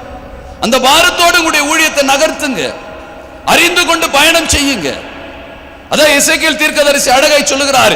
எசேக்கியேல் 22வது அதிகாரத்தில் 26வது வசனத்தை வாசிக்கும் போது சொல்கிறார், அதனுடைய ஆசாரியர்கள் என் வேதத்துக்கு அநியாயம் செய்து என் பரிசுத்த வஸ்துக்களை பரிசுத்த குலைச்சலாக்குகிறார்கள். பரிசுத்தம் உள்ளதற்கும் பரிசுத்தம் இல்லாததற்கும் வித்தியாசம் பண்ணாமல் அசுத்தம் உள்ளதற்கும் உண்டான வேற்றுமையை காண்பியாமலும் இருந்து என் ஓய்வு நாட்களை தங்களுடைய கண்களை மூடிக்கொள்கிறார்கள். அவர்கள் நடுவிலே நான் கனஈனப்படுத்தப்படுகிறேன். எவ்வளவு வேதனை இல்ல? நம்ம செய்யற ஊழியத்தில் ஆண்டவர் கனஈனப்படுத்தப்படுகிறார். மறந்துடாதீங்க, நீங்களா பெரிய ஊழியம் செய்யறோம் அப்படின்னு நீங்க நினைக்கிறீங்க. ஆண்டவர் அந்த இடத்துல அவர் சொல்ல கனஈனப்படுத்தப்படுகிறார். வேதனை இல்லை? ஓடுற ஓட்டம் யாருக்குன்னே தெரியல. கொடுத்த அபிஷேகம், கொடுத்த வரங்கள், கொடுத்த ஆசிகள் வேதனையா இருக்கு. ஆண்டவர் அந்த இடத்துல மகிமைப்படல. எனக்கு அருமையான தேவனுடைய பிள்ளைகளை நல்லா புரிந்து கொள்ளுங்க. இந்த கடைசி காலங்களிலே நான் பாத்திரவானா இருக்கிறேன்னா அபாத்திரவானா இருக்கிறேன்னா கவனியுங்க. ராஜ்யத்தை அலங்கரிப்பதற்காக தேவன் தெரிந்து கொண்டது இல்லை. என்னைக்கோ மரிச்சு போயிருக்கணும், என்னைக்கோ நம்முடைய வாழ்வு குப்பத்தொட்டியில தூக்கி எரிந்திருக்க வேண்டும். வாழ்வு அளிச்சிருக்கிறாரு, சுகத்தை கொடுத்திருக்கிறாரு, விடுதலை கொடுத்திருக்கிறார், வழியை திறந்து கொடுத்திருக்கிறார். எதற்காக? நீ பாத்திரவானாய் மாறும்படி, ராஜ்யத்தை அலங்கரிக்கும்படி, ஆத்துமாக்களை அறுவடை செய்யும்படி, இதற்காக தான் அவர் கொடுத்திருக்கிறார். நாம் அப்படி இல்லையே, அபாத்திரமாய் மாறிக்கொண்டிருக்கிறோம். வேதனை அளிக்கக்கூடிய காரியம். அபாத்திரவானாய் நம்முடைய வாழ்வை நாம நகர்த்தி கொண்டிருக்கிறோம். எனக்கு அருமையான தேவனுடைய பிள்ளைகள் அறிந்து கொள்ளுங்க. அதுதான் மீகா தீர்க்கதரிசி அழகாய் சொல்லுகிறார். மீகா 3வது அதிகாரம் அதில் 11வது வசனத்தை வாசிக்கும்போது சொல்லுகிறார், அதன் தலைவர்கள் பரிதானத்துக்கு நியாயம் தீர்க்கிறார்கள், அதனுடைய ஆசாரியர்கள் கூலிக்கு உபதேசிக்கிறார்கள், அதனுடைய தீர்க்கதரிசிகள் மனத்துக்கு குறி சொல்லுகிறார்கள். ஆனாலும் அவர்கள் கர்த்தரை சார்ந்து கொண்டு, கர்த்தர் எங்கள் நடுவில் இல்லையோ, தீங்கள் எங்கள் மீது வராது என்கிறார்கள். எல்லியா என்கிட்ட கடவுள் நிறைய பேரை நான் பார்த்திருக்கிறேன். எம்எல்ஏ அபிஷேகம் இருக்கு தெரியுமா, கர்த்தர் என்னோடு இருக்கிறார். சும்மா ஏதாவது சொல்லின்னு போக வேண்டியதுதான். ஆண்டவர் சமூகத்தில் அப்படி உட்கார முடியுமா? முட்டி போட்டு யோசித்து பாருங்களேன். கொஞ்சமாவது யோசித்து பாருங்க. நீ பாத்திரவானா இல்லை.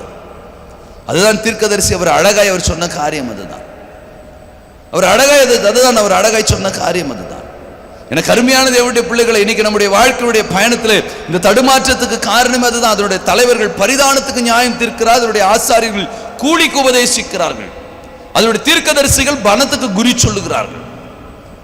இன்னைக்கு ஆவிக்குரிய பயணம் அப்படின்னு சொல்லிட்டாலே வியாபாரம் கண்டிப்பா இருக்குது.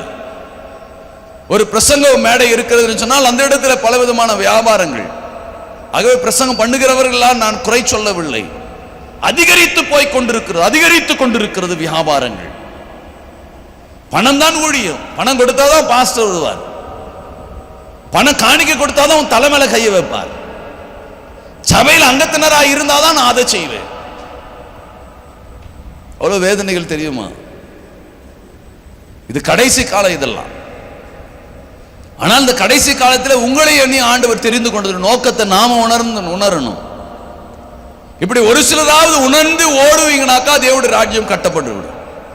நாமளும் உணராம ஓடுனாக்கா ஒரு பயணமும் கிடையாது. ஆண்டவரிடத்துல கணக்கு கொடுக்க வேண்டியதுதான். ஆண்டவரிடத்துல போய் நிற்க வேண்டியதுதான். என்ன கணக்கு கொடுப்போன்னு தெரியல. ஆண்டவரிடத்துல நிற்க வேண்டியதுதான். முதல்ல உணருங்க, அழைப்ப உணருங்க. நாம் இதற்கெல்லாம் காரணம் என்ன? அழைப்படம் உணரல. என்னத்துக்காக இந்த அழைப்பு கொடுத்தார் தெரியல. ஏதோ கர்த்தர் அழைச்சாருங்க, பாஸ்டர் கூப்பிட்டாருங்க, நான் போனுங்க. ஏதோ ஊழியத்துக்கு கூப்பிட்டாங்க, நான் போனேன், நானும் போனேன். முதல்ல அதுக்கு நான் தகுதின்றதை உணர்ந்துட்டு நீங்க போங்க. போகக்கூடாது என்று நான் சொல்லல. அதற்கு நான் தகுதி, நான் தான், என் மேலதான் கொடுக்கப்பட்டிருக்கிறது. பாஸ்டர் கூப்பிடுறாரா, சபையிலிருந்து எனக்கு இந்த பொறுப்பை கொடுத்திருக்கிறாங்களா, அப்போ நான் தகுதி உள்ளவன், அதற்கு எனக்கு அது கொடுக்கப்பட்டிருக்கிறது. அப்போ நான் அதுல ராஜ்யம் கட்டுகிற காரியங்கள்ல கவனம் செலுத்தி நான் ஓடணும் அப்படின்னு நினைப்பு வேணும். என்ன அப்படி இருக்கணும்.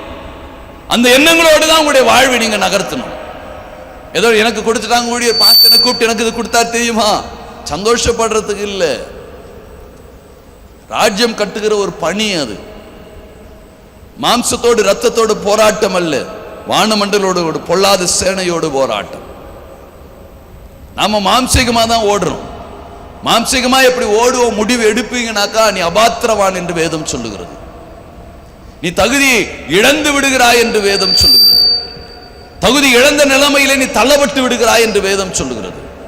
அதுதான் மத்தேயு 22வது அதிகாரத்திலே 5வது வசனத்தை வாசிக்கும்போது சொல்கிறார், அழைக்கப்பட்டவர்களோ அதை அசட்டை பண்ணி ஒருவன் தன்னுடைய வயலுக்கும் ஒருவன் தன்னுடைய வியாபாரத்துக்கும் போய்விட்டான். அழைப்பு அசட்டை பண்ணாது, கொடுத்திருக்கிற அபிஷேகத்தை அசட்டை பண்ணாதீங்க, அது வேல்யூபிள். ஜபாவி ஊற்றி இருக்கிறார், ரொம்ப அது வேல்யூபிள். உன்னோட ரொம்ப பேச ஆசைப்படுறாருன்னு அர்த்தம். நீ ஆண்டவரோட நீ பேசினே இருக்கணும்னு ஆசைப்படுற, ரொம்ப நேசிக்கிறார்.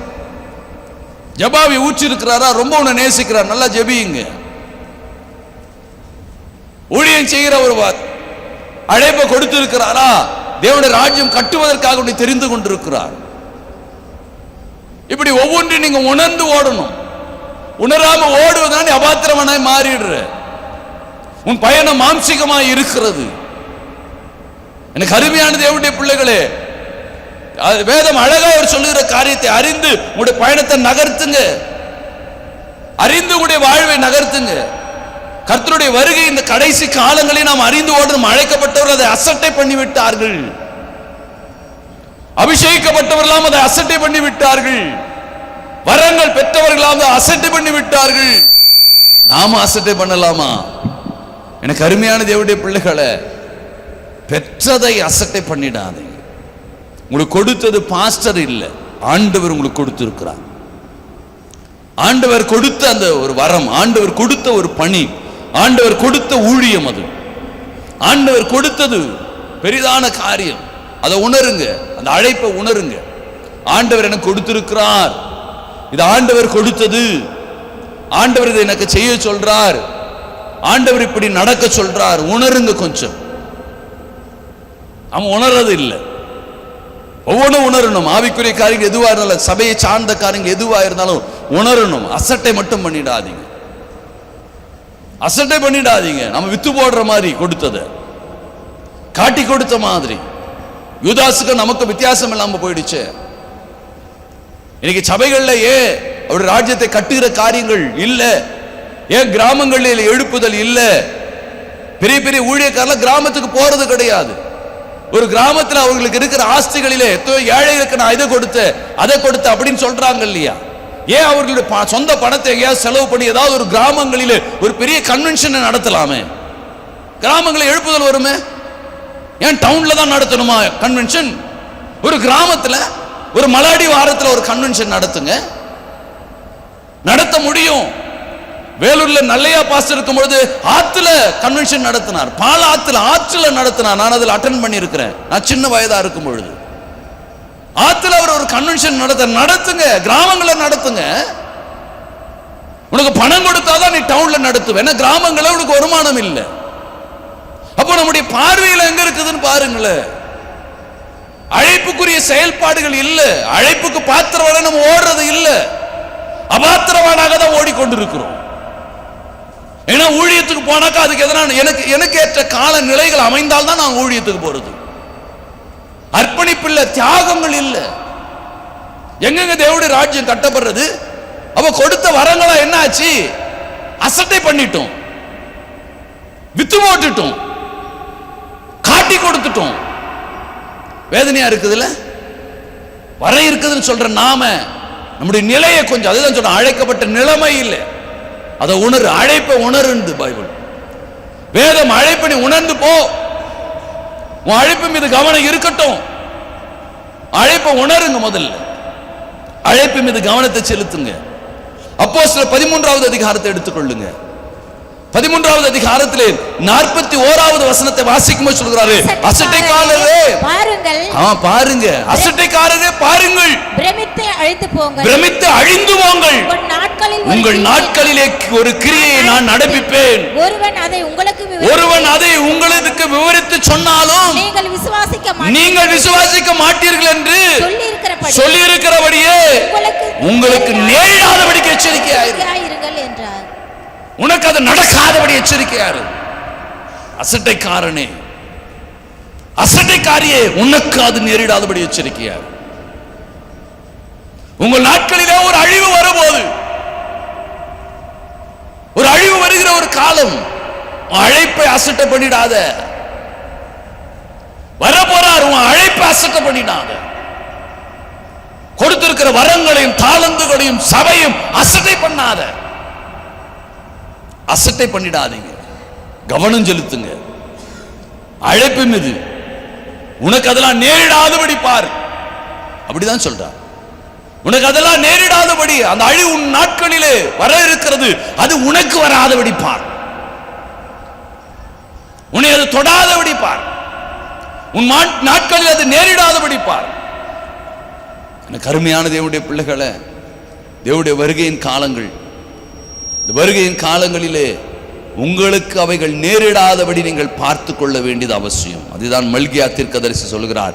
மல்கியா 1வது அதிகாரம் 6, 7, 8வது வசனங்களை வாசிக்கும் சொல்கிறார், குமாரன் தன்னுடைய பிதாவையும் ஊழியக்காரன் தன்னுடைய எஜமானனையும் கனம் பண்ணுகிறார்களே, நான் பிதாவானால் என்னுடைய கனம் எங்கே? நான் எஜமானனாய் இருந்தால் எனக்கு பயப்படும் பயம் எங்கே என்று சேனைகளின் கர்த்தர் தமது நாமத்தை அசட்டை பண்ணுகிற ஆசாரியர்களாகிய உங்களை கேட்கிறார். ஊழியம் செய்கிற, அபிஷேகத்தை பெற்றிருக்கிற, வரங்கள் அலங்கரிக்கப்பட்டிருக்கிற உங்களை கேட்கிறார்.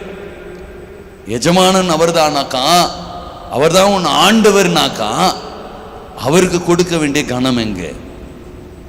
நீ அபிஷேகம் பெற்றது உண்மையானா அந்த அபிஷேகத்துக்குரிய கனம் எங்க? நீ வரம் பெற்றது உண்மையானா அந்த வரத்துக்குரிய கனம் எங்க? ஜெபாவி உன் மேல ஊற்றப்பட்டு இருக்கிறது என்று சொன்னால் அந்த ஜெபாவிக்குரிய கனம் எங்கே? அவர் சொல்கிறாரு, அசட்டை பண்ணினோம் ஆசாரியர்களாகிய உம்முடைய நாமத்தை எதனால் அசட்டை பண்ணினோம் என்கிறீர்கள்? என் பீடத்தின் மேல் அசுத்தமான அப்பத்தை படைக்கிறதுனால அல்லையோ, ஆனாலும் உம்மை எதனால் அசுத்தம் பண்ணினோம் என்கிறீர்கள்? கர்த்தருடைய பந்தியை எண்ணாமல் போகிறது என்ன என்று சொல்லுகிறீர்களே. நீங்கள் கண் ஊனமானதை பலியிட கொண்டு வந்தாலும் அது பொல்லாப்பல்ல. நீங்கள் கால் ஊனமானதையும் நசல் பிடித்ததையும் கொண்டு வந்தாலும் அது பொல்லாப்பல்ல என்கிறீர்களே. அதை உன் அதிபதிக்கு செலுத்து, அவன் மேல் பிரியமாய் இருப்பானோ, உன் முகத்தை பார்ப்பானோ, உன் முகத்தை பார்ப்பானோ. உன் பிள்ளைக்கு கொடு, உன் அதிபதிக்கு கொடு. ஏன் உனக்கு வச்சுக்கோ? ஊனமானதை உனக்கு வச்சுக்கோ, நசல் கொண்டதை உனக்கு வச்சுக்கோ.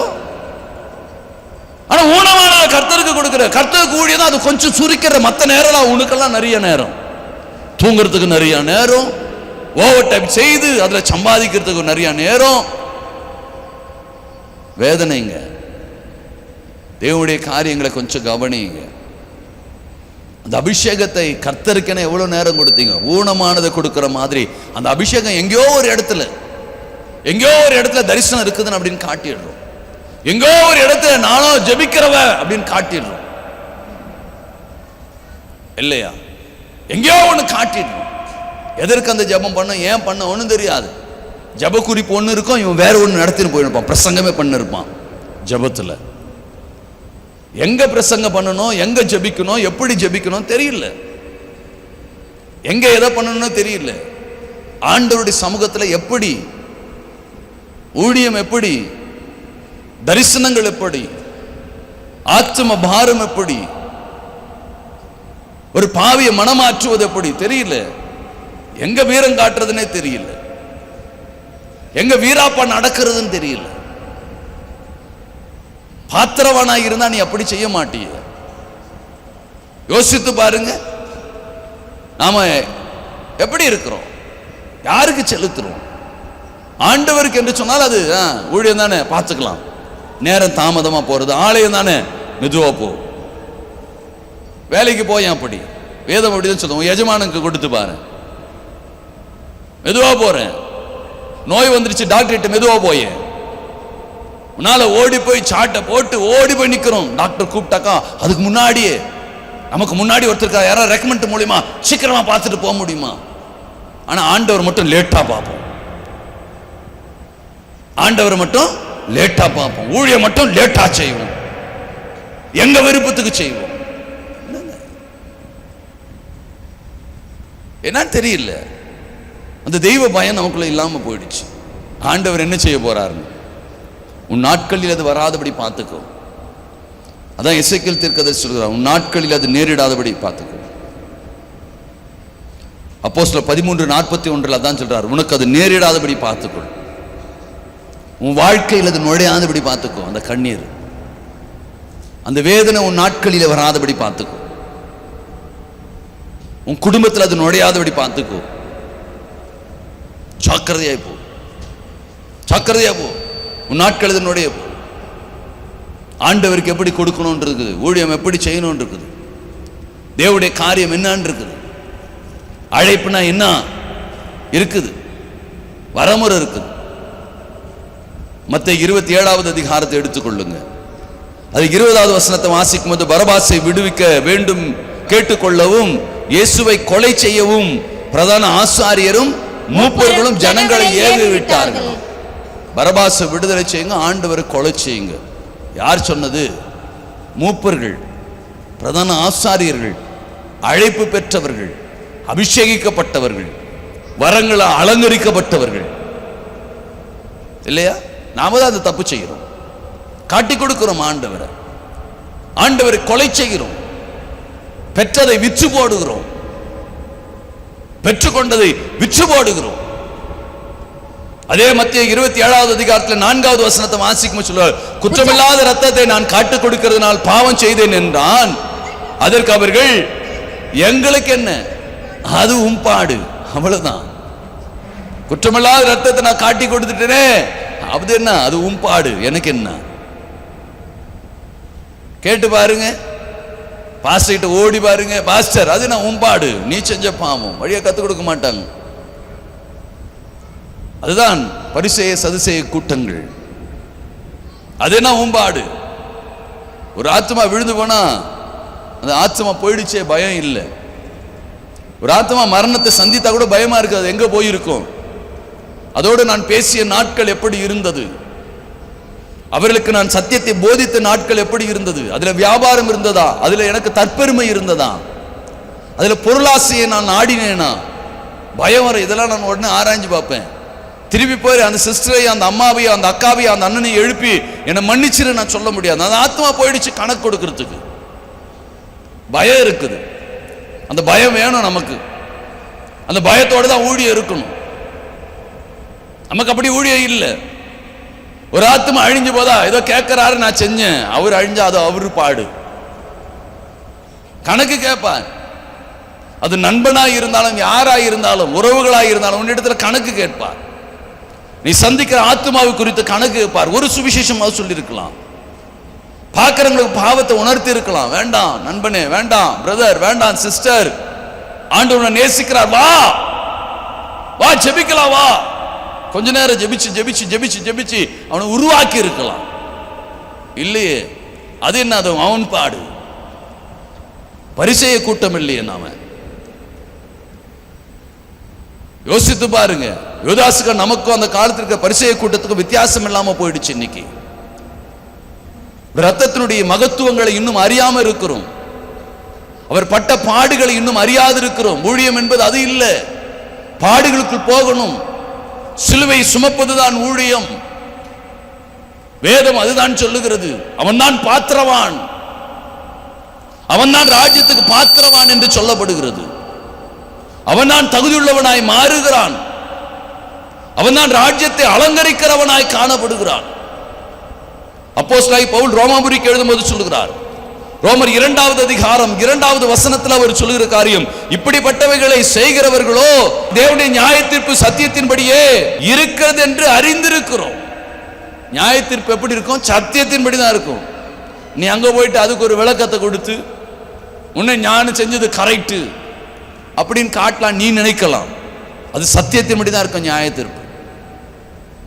4 பேர் முன்னாடி நான் ஜெயிச்சுட்டேன், நான் செஞ்ச ஊழியம் கரெக்ட், நான் அவங்களை சந்தித்தது கரெக்ட், நான் பேசியது கரெக்ட், விதாண்டவாதம் பண்ணி அந்த இடத்துல நம்ம ஜெயிச்சிட்ட மாதிரி நம்ம காட்டிடலாம். ஆனா ஆண்டவருடைய பார்வையில் எப்படி இருக்குது? ராஜ்யத்தை அலங்கரிக்கிற காரியமா? அதுல ஆத்ம பாரம் இருந்துச்சா? அதுல தற்பெருமை இருந்துச்சா? அதுல சுயம் விளையாடிச்சா? இதெல்லாம் நம்ம பார்க்கறது இல்லை. நான் ஜெயிச்சுட்ட 4 பேர் முன்னாடி ஜெயிச்ச மாதிரி நம்ம காட்டிடணும். சத்தியத்தின்படி தான் நியாய தீர்ப்பு இருக்கும். இரக்கமில்லாதவனுக்கு இரக்கமில்லாத நியாய தீர்ப்பு கொடுக்கப்படும் என்றுதான் வேதம் சொல்லுகிறது. இரக்கமே இருக்காது உனக்கு, சத்தியத்தின்படி தான் நியாய தீர்ப்பு இருக்கும். நியாய தீர்ப்புல அந்த இடத்துல இரக்கத்தை எதிர்பார்க்க முடியாது. நீங்க அந்த இடத்துல எப்படின்னா ஆண்டவரிடத்தில் அழுது எழுது, இதுதான் இந்த கிருபையின் காலம், இப்பொழுதே முடிஞ்சிடணும், இப்பொழுது எவ்வளவு ஓட முடியுமோ ஓடுங்க, எவ்வளவுக்கு எவ்வளவு தேவனுடைய காரியங்களை இணைக்க முடியுமோ ஓடிடுங்க. தேவனுக்கு பாத்திரவனா, ராஜ்யத்துக்கு பாத்திரவனா மாற்றிக்கொள்ளுங்க. நியாய தீர்ப்பு சத்தியத்தின்படி தான் இருக்கும். நீங்க நினைக்கிற மாதிரி இருக்காது, நீங்க விரும்புற மாதிரிலாம் இருக்காது. ஏதோ ஜெயிச்சிடலாம், நானும் ஜெயிச்சிட்டேன், நானும் பாரு 4 பேர் முன்னாடி, அதுவா நான் இதுக்காக தான் போனேன், அது உனக்கு தெரியாதா, இதுதான் இங்க பாரு, அதை பாரு, இதை பாரு, எல்லாம் சொல்லி ஜெயிச்ச மாதிரி இருக்கலாம். ஆனா ஆண்டவர் பார்க்கிறார்ல, ஆண்டவர் நியாய தீர்ப்பு சத்தியத்தின்படி தானே இருக்கும். யோசித்து பாருங்க. அவர் உங்களுக்கு பதில் அளிக்கும் போது சத்தியத்தின்படி தான் பதில் அளிப்பாரு. நீ 4 பேர் முன்னாடி உன்னை உயர்த்தி காண்பித்திருக்கலாம், நோ யூஸ். நீ அபாத்திரமானாய் மாறிட்ட, நீ தகுதியை இழந்துட்ட, நீ பாத்திரமான் இல்ல. மறந்துடாதீங்க, நீங்க தகுதியா இருக்கிற நினைச்சிடாதீங்க. கொஞ்சம் உங்களுடைய தகுதி எப்படி இருக்குதுன்னு பாருங்க. உடைய நிலை எப்படி இருக்குதுன்னு பாருங்க. மத்தேயு 10வது அதிகாரத்திலே 10வது வசனத்துல சொல்லுகிறாரு, வழிக்காக பையையாவது 2 அங்கிகளையாவது பட்டயத்தை பாதரட்சியாவது தடியாவது தேடி வைக்க வேண்டாம். வேலையான் தன்னுடைய ஆகாரத்துக்கு பாத்திரவான். வேலைக்காரன் அதனுடைய ஆகாரத்துக்கு பாத்திரவான். நீ எதற்கு வேலைக்காரன்? அதற்குரிய ஆகாரத்துக்கு நீ பாத்திரவான். நீ பொய்ய பேசுறியா? பொய்யினுடைய ஆகாரத்துக்கு தான் நீ பாத்திரவான். தேவனுக்கு என்ன ஓடுகிறியா? அப்போ தேவனுடைய காரியத்துக்கு ஏற்ற அந்த ஆசீர்வாதத்துக்கு நீ பாத்திரவான். வேலைக்காரன் அதனுடைய ஆகாரத்துக்கு பாத்திரவான். அதனுடைய ஆகாரத்துக்கு தான் நீ பாத்திரவான். நீ ஓடி ஓடி ஓடி ஓடி ஓடி ஒரு பயனை பெற்றுக்கொள்ள முடியாது. கையை தட்டலாம், 4 பாஸ்டர் பார்த்து பாஸ்டர் சூப்பர் அப்படி சொல்லலாம். ஆசீர்வாதத்தை இழந்து கொண்டிருக்கிற, அபாத்திரமான நீ மாறிக்கொண்டிருக்கிற. மறந்துடாத, 4 பேர் கையை தட்டலாம், சிஸ்டர் நீங்க சூப்பர், ஐயோ சிஸ்டர் நீங்க இல்லைனா, பிரதர் நீங்க இல்லைனா. ஆண்டவர் என்ன சொல்றாருன்னு பார். ஆண்டவருடைய பார்வையில் எப்படி இருக்கிறேன்னு பார். பாத்திரவானா இருக்கிற, அபாத்திரவானா இருக்கிறியான்னு பார். மரணத்துக்கு அவர்கள் பாத்திரவான்களாய் காணப்பட்டார்கள், ராஜ்யத்துக்கு பாத்திரவான்களாய் காணப்பட்டார்கள். நீ எதற்கு பாத்திரவானா இருக்கிற? சத்தியத்தை தெரிந்து கொண்டது பெருசு இல்லை. ஆவிக்குரிய காரியங்கள் எனக்கு வரங்களை கொடுத்திருக்கிறார். நாங்க யாரு தெரியுமா? எங்க சபை என்ன தெரியுமா? சபை ஒண்ணு நிக்காதுங்க. இங்கேயே உங்களுக்கு ஏதாவது ஒரு கஷ்டம்னா சபை பாஸ்டர் உங்களுக்கு எதனா உதவுவாரா? அல்லேலூயா ஸ்தோத்திரம் அப்படின்னு சொல்லிட்டு ஒரு ஜெபம் பண்ணிட்டு போயிடுவார். தோல் கொடுக்க மாட்டார், தோல் கொடுக்க மாட்டாங்க. போய் பாருங்க, தோல் கொடுக்க மாட்டாங்க. ஆண்டவர் மட்டும்தான். ஆண்டவரை தேடுங்க, ஆண்டவரை பிடித்துக் கொள்ளுங்க. ஆண்டவருக்கு பாத்திரவான, அவங்க அழைப்புக்கு பாத்திரவான நடந்து கொள்ளுங்க. அழைப்பை உணராம ஓடாதீங்க. அழைப்புக்கு பாத்திரவான்களாய் வாழுங்க. உங்களுக்கு கொடுத்ததெல்லாம் வேல்யூபிள் ஆனது. அழைப்பு, அபிஷேகம் வேல்யூபிள் ஆனது, வரங்கள் வேல்யூபிள் ஆனது. நமக்கு தெரியல அதனுடைய வேல்யூ என்ன, நமக்கு தெரியல. எதற்கு இதை கொடுத்தாருன்னு தெரியல. நம்மளை அசட்டை பண்ணுறோம். அதெல்லாம் கொடுத்திருக்கிறத அசட்டை பண்ணிட்டு ஆத்மாவுக்காக ஓடல, தேவனுக்காக ஓடல. ஊழியம் ஆத்மாதுல பாரம் இல்ல, தேவனுடைய ராஜ்யத்தை அலங்கரிக்கக்கூடிய காரியம் இல்ல. யாரோ ஒருத்தர் நம்மளை புகழ்ந்து பேசிட்டா உடனே நாங்க பின்னாடி ஓடுறோம். அதுல ஏதாவது ஒரு ஆத்மா அறுவடை இருக்குதா? ஒரு பாவி எங்கன்னா மனம் மாறி இருக்கிறானா நீங்க செய்த ஊழியத்துல? யோசித்து பாருங்க. கும்பலோடு கும்பலா இருந்து கை தட்டிட்டு போயிட்டோம், அவ்வளவுதான். ஒரு பாவி மனமாற்றம், ஒரு தீமையை விட்டு விலகணவங்க யாருன்னா இருக்கிறாங்களா? ரட்சிப்புக்கு ஏதுவான காரியம் இருக்குதா? தேவ ராஜ்யத்தை மகிமைப்படுத்துகிற காரியம் இருக்குதா? இல்ல இல்ல. ஆனா நாம நினைக்கிறோம், ஆண்டவர் எனக்கு இதை கொடுக்கணும், ஆண்டவர் எனக்கு செய்யணும். யோசித்து பாருங்கள். நாம தான் அசட்டை பண்ணி இருக்கிறோம், பரிசுத்த ஆவியை துக்கப்படுத்தி இருக்கிறோம். அசட்டைக்காரர்களை கேளுங்கள், அது உங்க நாட்களிலே வராதபடி பாருங்க, வாழ்க்கையில வந்துற போது. அசட்டை பண்ணிட்டு தான் இருக்கிறோம். இன்னைக்கு கிறிஸ்தவ மார்க்கம் அசட்டை பண்ணிட்டு தான் ஓடி இருக்குது. ஒரு காலங்களிலே உங்களுக்கு எல்லாம் தெரியும் நினைக்கிறேன், ஒரு காலத்தில் கிறிஸ்தவங்க என்ன சொன்னா பொய் பேச மாட்டாங்கப்பா, அப்படி இருந்தது. கிறிஸ்தவங்கப்பா அவங்க அப்படி, அவங்க பரிசுத்தமா இருப்பாங்க அப்படின்னு இருந்தது. இப்ப அப்படி இல்ல. கிறிஸ்தவ மார்க்கம் என்று சொன்னாலே ஒரு பயப்படுற அளவுக்கு போயிடுச்சு. போட்டி. நாங்க யார் தெரியுமா? என் சபை என்ன தெரியுமா? சபையை காட்டுறதுக்கு வரல, ஆண்டவரை காண்பிக்கும்படியாய் நாம் வந்திருக்கிறோம். ராஜ்யத்தை கட்டும்படியாய், ஒரு பாவியை மனம் திரும்பும்படியாய் வந்திருக்கிறோம். தேவனுடைய அழைப்புக்கு ஏற்ற காரியங்களை நாம் இணைத்துக் கொள்ளும்படியாய் வந்திருக்கிறோம். அந்த பாதைகளை வகுக்கும்படியாய் வந்திருக்கிறோம். நாம இதற்கு தான் நான் யார் என்பதை அறிந்து என் மேல அந்த அபிஷேகத்தை கொடுத்திருக்கிறார், வரங்களை கொடுத்திருக்கிறார், தரிசனத்தை கொடுத்திருக்கிறார். தெரிஞ்சு கொடுத்து அந்த அபிஷேகத்தை பெற்றிருக்கிற நாம அசட்டை பண்ணிடும். அசட்டை பண்ணாதீங்க, அபாத்திரமாய் மாறிடாதீங்க. உங்க அழைப்பு மீது கவனம் இருக்கட்டும். தேவன் எதற்காக இதெல்லாம் கொடுத்தார் உணருங்க. கொஞ்சமாவது உணர்ந்து உங்களுடைய பயணத்தை நகர்த்துங்க.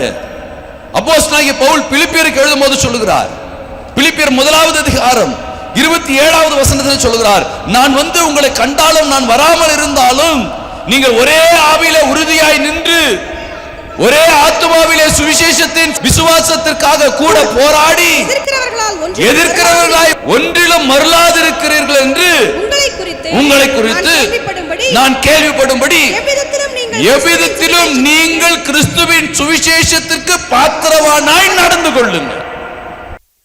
எதற்கோ தகுதியாய் மாறிக்கொண்டிருக்கிறோம், எதற்காக ஓடிக்கொண்டிருக்கிறோம், எதற்காக உங்களுடைய ஊழியத்தை நகர்த்தி கொண்டிருக்கிறோம். முதல்ல உங்களுடைய அழைப்பை உணர்ந்து அதற்கு தகுதி உள்ளவர்களாய் உங்களை மாற்றுங்கள்.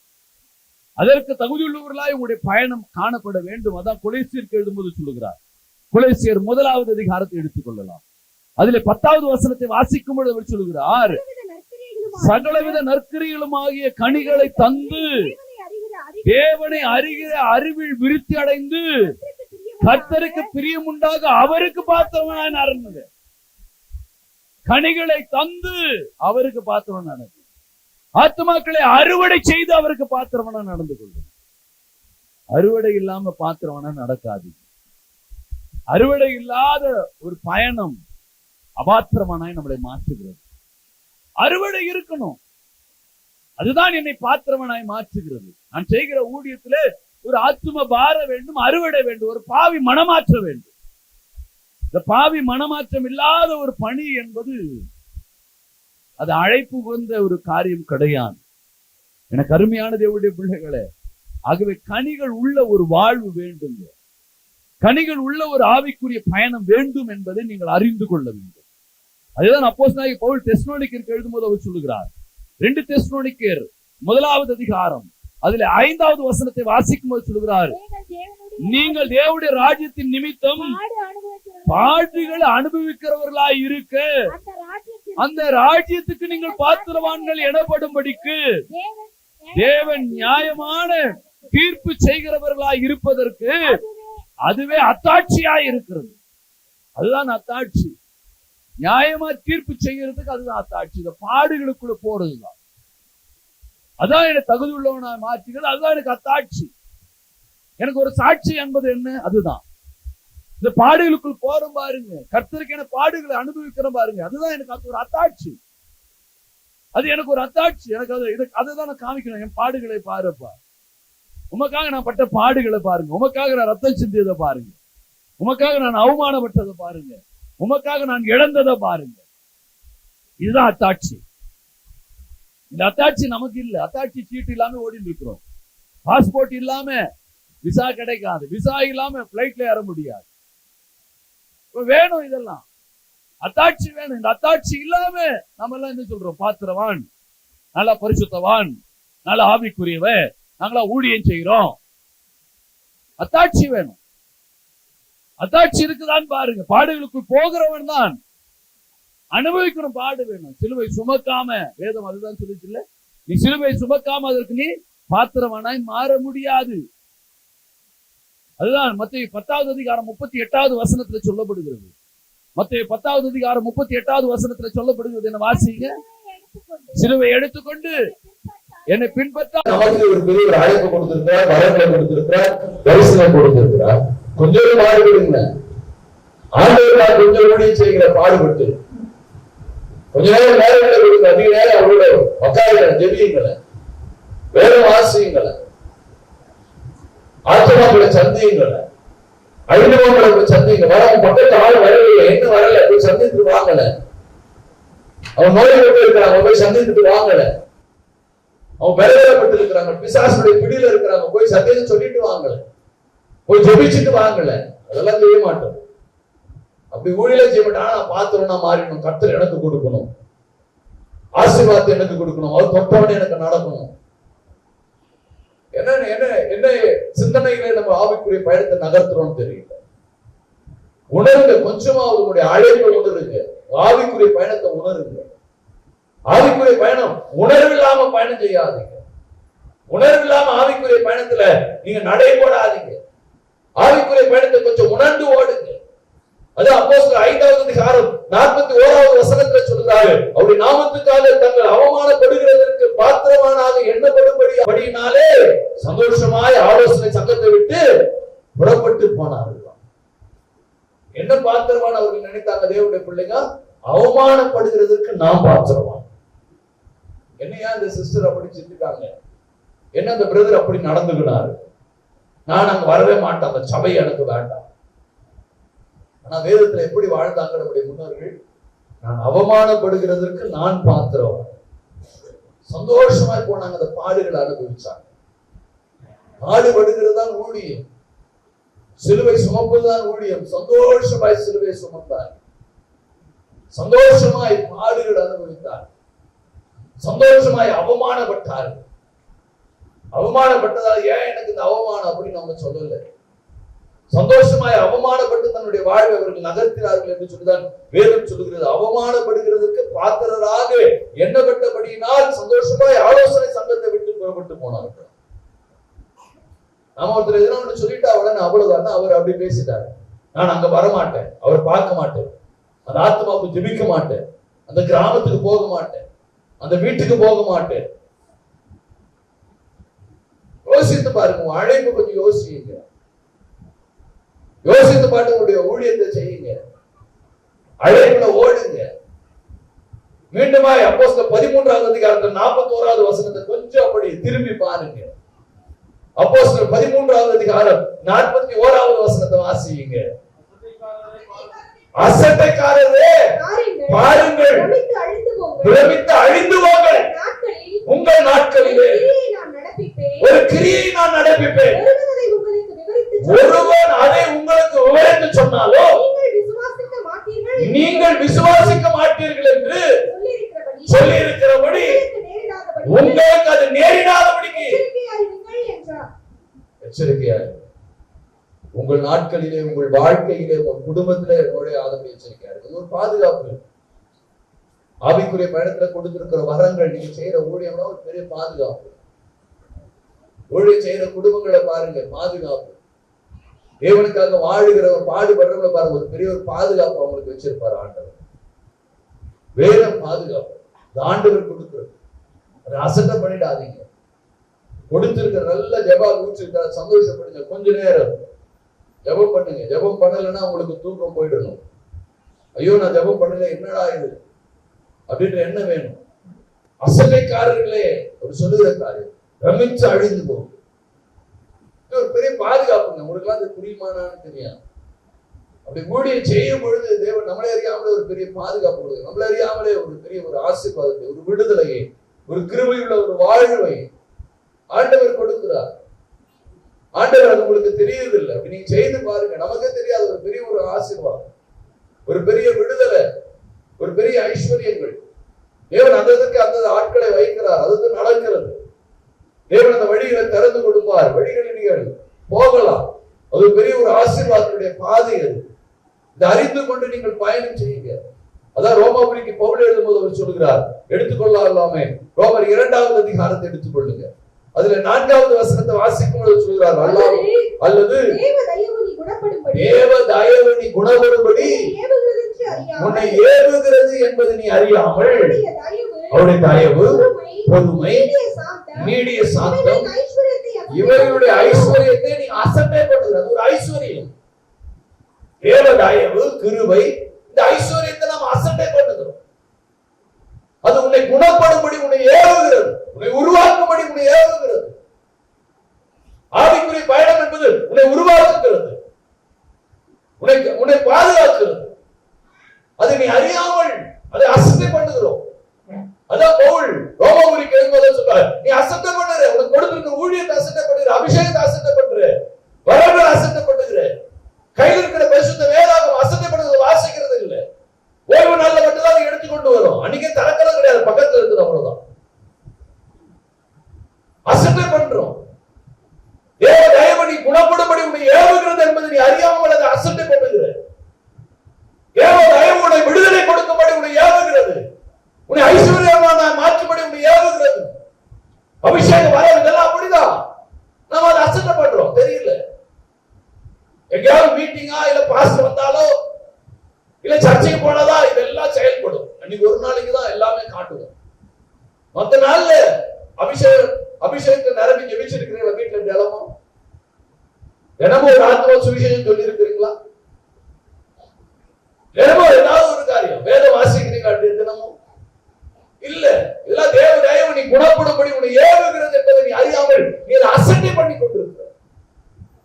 நம்ம அசட்டை பண்ணி கொண்டிருக்கிறோம். அசட்டை பண்ணாது. அதெல்லாம் கர்த்தர் என்னை சோபடுத்தும்படி, என்னை ஐஸ்வர்யமா மாற்றும்படி, என்னை சாட்சியாய் நிறுத்தும்படி தான் எனக்கு இதை கொடுத்திருக்கிறார். இதுதான், இதை நீங்க உணரணும். இது உணர்ந்துதான் உங்களுடைய வாழ்வை நீங்க ஆவிக்குரிய பயணத்தை நீங்க நகர்த்தணும். நீ பார்த்தவனா அபாத்திரவனா நீ கவனி. முதல்ல உன் கொடுத்திருக்கிறது இருக்கு. நீ பார்த்தவனா இல்லையா? பாத்திரவனாக்கா முதல்ல நீ சிலுவையை சுமக்கணும். அடுத்தது நீ அவருடைய பிரசன்னத்துல இருக்கணும். எப்பொழுதும் விழித்து இருக்கணும். ஜெபிச்சு கொண்டே இருக்கணும். அவரை டச் பண்ணினே இருக்கணும். அப்போ அவர் நடத்துவார். கிறிஸ்து உன்னோடு இருக்கணும். அதான் உன்னை பார்த்தவனா மாத்து. அதுதான் நீ அப்படி எப்பவுமே அவரோட ஜெபித்துக் கொண்டே இருந்த, விழித்துக் கொண்டே இரு. கனிகளை கொடுக்கிற வாழ்வாரு. நீ கொஞ்சம் நல்லா யோசித்து பாருங்க. தேவனை விட்டு ஜெபத்தை விட்டு விலகி இருக்கிறவருடைய வாழ்க்கையை பார்த்து சமாதானத்தை இழந்து போயிருப்பாங்க. நல்ல வரம், நல்ல ஊழியம், நல்ல அபிஷேகம் இருக்கும். உடனே அந்த குடும்பத்துக்குள்ள சமாதானம் போயிடும். சந்தோஷத்தை இழந்துருவாங்க. ஏதாவது ஒரு காரியத்தை பிசாசு உள்ள நுழைய ஆரம்பிச்சிடும். ஏதாவது ஒரு விதத்துல பலவீனப்பட்டுக் கொண்டே இருப்பான். தேவன் தயவண்ணி குணப்படும்படி உன்னை ஏவுகிறது என்பதை நீ அறியாமல் நீ அதை அசட்டை பண்ணுவதுதான் காரணம். அது என்னை பாதுகாத்தது, என்னை அதை மீட்டெடுக்கிறது, என்னை பலப்படுத்துகிறது, என்னை உயர்த்துகிறது, என்னை சாட்சியாய் நிறுத்துகிறது. அதை அறிந்து கொள்ளுங்க. அதை அறிந்து கொண்டு உங்களுடைய வாழ்வை நீங்க நகர்த்த பிரயாசப்படுங்க. நீதிமொழிகள் 10வது அதிகாரம் 24வது வசனம் சொல்லுவார், துன்மார்க்கன் பயப்படும் பயம் அவனுக்கு வந்து நேரிடும், நீதிமான் விரும்புகிறது அவனுக்கு கொடுப்பார். அப்ப அழைப்பு உணர்ந்து ஓடிப்பாரு. நீ விரும்புகிறதெல்லாம் கொடுப்பார். உணர்ந்து ஓடிப்பாரு. நீ ஆசைப்படுறதெல்லாம் கொடுப்பார். உனக்கு கொடுப்பார், குடும்பத்துக்கு கொடுப்பார், சந்ததிக்கு கொடுப்பார். விரும்புகிறதெல்லாம் கொடுப்பார், ஆசைப்படுகிறதெல்லாம் கொடுப்பார். நாம தான் உணர்றதில்லை. அழைப்பதற்கு அதிலே கொடுக்கப்பட்டிருக்கிறது அபிஷேகம். அப்போ அந்த அபிஷேகத்தை ஒவ்வொரு நாளும் நாம் பயன்படுத்தணும். வரங்களை பயன்படுத்தணும். தரிசனம் கொடுக்கிற கர்த்தருக்கு ஸ்தோத்திரம். யாருக்கு என்ன தரிசனம்? உடனே தரிசனத்தை பார்த்துட்டு உடனே அவங்களை பயமுறுத்துது. நமக்கு கர்த்தர் தரிசனம் கொடுத்தார், பயமுறுத்துறது இல்லை. ஆண்டவர் ஒரு வெளிப்பாடு கொடுக்கிறார், ஒரு தரிசனம் கொடுக்கிறாருன்னா அந்த தரிசனத்தை வச்சு அவங்களுக்காக நீ ஜெபிக்கணும், இல்ல அவங்களுக்கு ஆறுதல் படுத்தணும். அதுல இருந்து அவங்க வரத்துக்கு வழியை கத்துக்கணும். நமக்கெல்லாம் தரிசனம் கொடுத்துட்டாருன்னா உடனே அவங்க போய் மிரட்டிடுறோம். நாம இன்னைக்கு நாம செய்யற காரியம் தான். எனக்கு தரிசனம் கொடுக்குற உங்களை குறித்து தரிசனத்தை கொடுத்துருக்கா, பயமுறுத்துறோம். பயமுறுத்தது உனக்கு கொடுக்கல.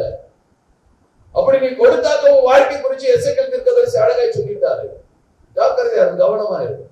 ஆவிக்குரிய பயணத்தை குறிச்சு கவனமா போங்க. அப்ப தேவன் நமக்கு கொடுத்தது ஒவ்வொன்றையும் குறித்து நாம கணக்கு கொடுக்கணும். ஒவ்வொன்றையும் குறித்து நியாயத்தை வந்து நிறுத்துவார். சத்தியத்தின்படிதான் நியாயத்திற்கு இருக்கும். நாம இந்த ரெக்கமெண்டேஷன் பாஸ்டர் வந்துருவாரு, அவர் வந்துருவாரு, யாரும் வரமாட்டாங்க. சத்தியத்தின்படி நியாயத்திற்கு இருக்கும். நீ யாராயிருந்தா சத்தியத்தின்படி நியாயத்திற்கு. அப்ப நான் கவனமா போகணும், தெய்வ பயத்தோடு போகணும். அப்போ நான் விரும்புகிறதெல்லாம் ஆண்டவர் கொடுப்பார், நான் ஆசைப்படுகிறதெல்லாம் ஆண்டவர். கனிகள் இருக்கணும். அதுதான் ஆவிக்குரிய பயணம். மாம்சீகமா மட்டும் ஓடிடாது. அழைப்பு பாருங்க. எல்லாருக்கும் ஒரு அழைப்பு இருக்கு. ஒருத்தருக்கு அழைப்பு இல்லைன்னு ஒருவரும் சொல்ல முடியாது. சபைக்கு போறீங்களா? சத்தியத்தை அறிஞ்சிருக்கிறீங்களா? உங்களுக்கு ஒரு அழைப்பு இருக்குது. அந்த அழைக்கப்பட்ட நிலைமையில நில்லுங்க. அந்த அழைப்புக்கு பார்த்தவனா மாறுங்க. அப்போ நீ விரும்புகிறதெல்லாம் கொடுப்பார், நீ ஆசைப்படுறதெல்லாம் கொடுப்பார், நீ கேட்பதெல்லாம் கொடுப்பார். இதுக்கு நீ யார்கிட்ட போய் ஜெபிக்கிற பாஸ்டர் ஜெபிக்கன்னு சொல்ல தேவையில்லை. நீ முட்டி போட்ட ஆண்டவர் வருவார். உன் விண்ணப்பத்துக்கு அப்படி செவி சாய்ப்பார். அல்லேலூயா. நிச்சயமா கொடுப்பார். ஆகவே பாத்திரவனா மாறுங்க. விரும்புகிறதெல்லாம் பெற்றுக் கொள்ளுங்க. கர்த்தர் நம்மை ஆசீர்வதிப்பார். கண்களை மூடி நாம ஜெபிக்கலாமா?